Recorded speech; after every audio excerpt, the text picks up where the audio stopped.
আসসালামু আলাইকুম। সবাই কেমন আছেন? লাস্ট কয়েকদিনের ঠান্ডায় কার কি অবস্থা একটু জানাবেন।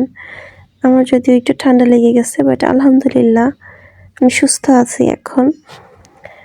তো আজকে যে ভিডিওটা আপনাদের সাথে শেয়ার করতেছি এটা হচ্ছে আমাদের আজকের আয়োজনে ছিল চিতই পিঠা, সাথে ছিল মুরগির মাংস। তো ছোট, ছোট ভিডিও নিয়ে রেখেছি, ভাবলাম যে আপনাদের সাথেও কেননা একটু শেয়ার করি।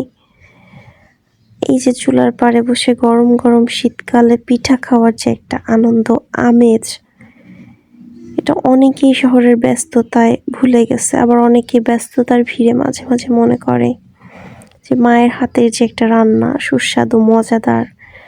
হ্যাঁ, শীতের সকালে মনে হয় না যে একটু চুলার পাড়ে মা রান্না করবে, বসে একটু দেখা, গরম গরম মা উঠাই দিবে, খাওয়া। কি দিনই না ছিল সবার, তাই না? আচ্ছা, আমার দিন এখনো আছে, আমার দিন এখনো শেষ হয় নাই।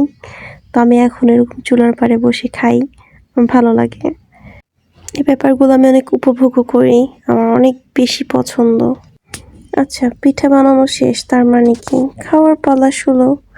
এখন আমি খাওয়া শুরু করে দিব মজার মজার খাবার, পিঠা।